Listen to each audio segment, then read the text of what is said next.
breaking news this afternoon as Elon Musk is now reportedly going to buy Twitter at the original shared price of $54.20 for a total of $44 billion.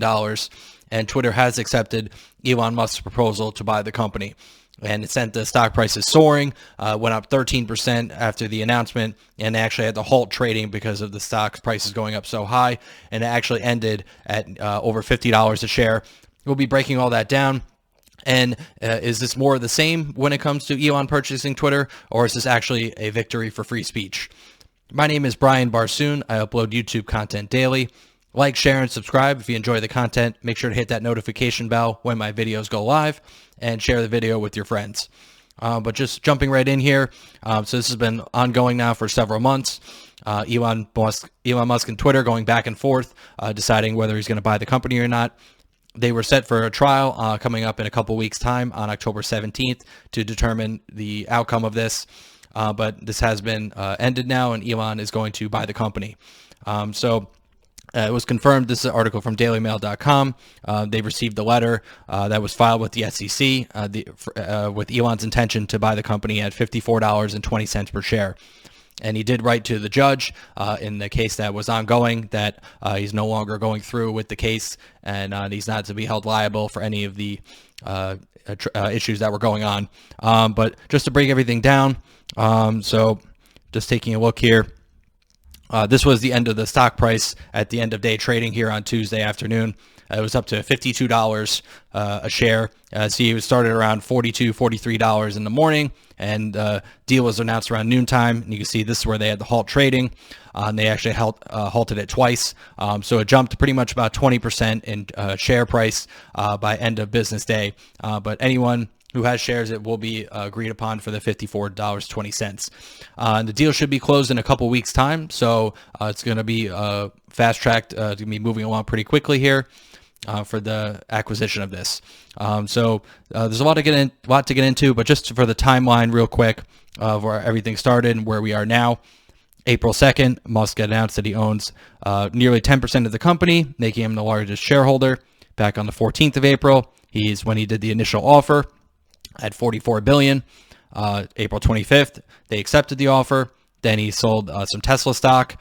Then on May 13th, Musk says Twitter deal is on hold pending a review of bot accounts, and that's what started the whole litigation in court. And then the 26th of May, he was sued by Twitter for stock manipulation. Then on July 8th, he said he's backing out. Then that's where the trial really started to kick into high gear in the Delaware courts. And then now we fast forward to today, where he proposes again to go ahead with the deal. And then October 17th was the trial date. So a lot to get into. Now, is this a victory for free speech? That remains to be determined. We're going to break down right now some of the different proposed ideas that Elon Musk wants to implement for Twitter. So let's take a look here. So getting down here, the first one is going to be an edit button. So edit button, I think, is good. It's always like it's like having an undo button. Sometimes you tweet something, you maybe misspell it, or you just want to edit something that was said previously. So let's say you reported on a news item or a story or a comment, and then information changed over time, and you want to edit it. Obviously, it will let people know that you have edited it. I don't know if it will be that specific to say edited at X time and X date. That could be a feature as well, but at least you'll know that it's been edited. YouTube does the exact same thing in their comment section. If you leave a comment and then you edit it after the fact, it will say edited, so you can clearly tell that it was changed from its original publication. So you did a poll a little while back, and overwhelmingly people agree. Second one, which is huge, no more lifelong bans. So if you've been permanently banned on the platform, you can obviously come back. But obviously, I'm sure if you did something egregious, then I'm sure the ban would be upheld in certain circumstances.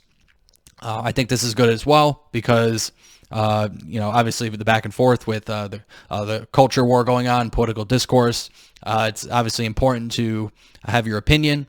Twitter is viewed as the public square of discourse, and it's always good to hash out different ideas from different people and different beliefs. That's the way I feel.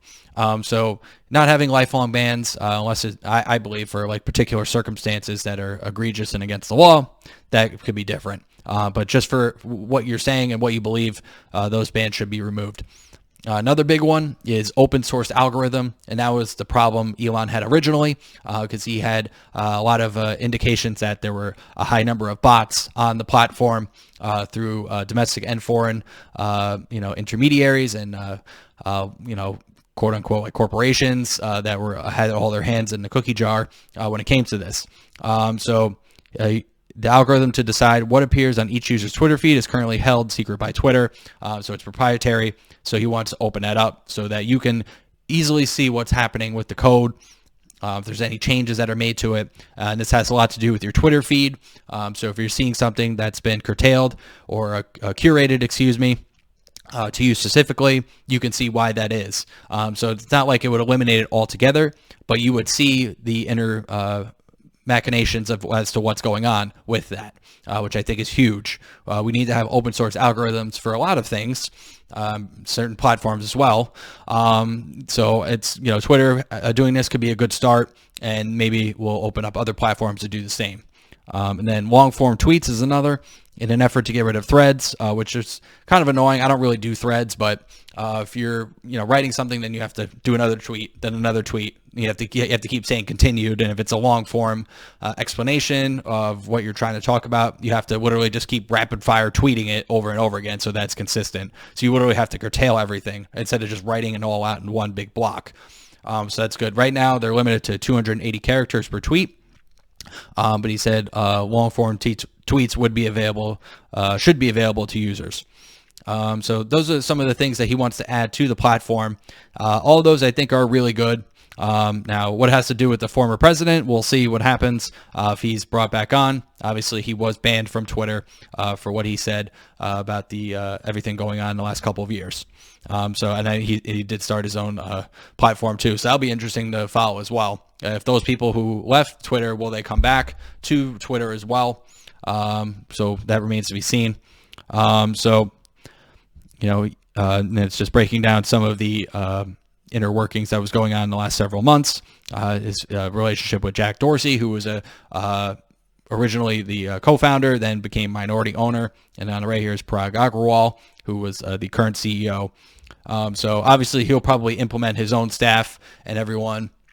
The people that are currently working at Twitter, I'd love to see their faces right now. They're probably, half of them are probably, pissing in their pants, don't even know what to do right now because of how Twitter's been operating normally.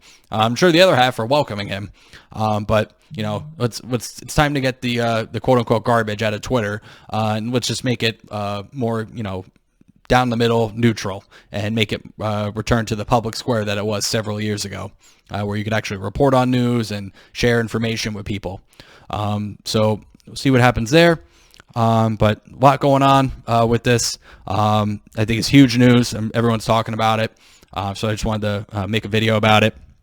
I'd be curious to hear everyone's comments and thoughts about this. Are you still using Twitter? I just got back into Twitter a few months ago. I had it for a few years, and I stopped using it, and then it came back. But will this bring everyone back? Be curious to hear your comments down below. Remember to share this video with your friends and subscribe to the channel and hit that notification bell if you enjoy the content. And that's going to do it for this video. Thanks for watching, and take care.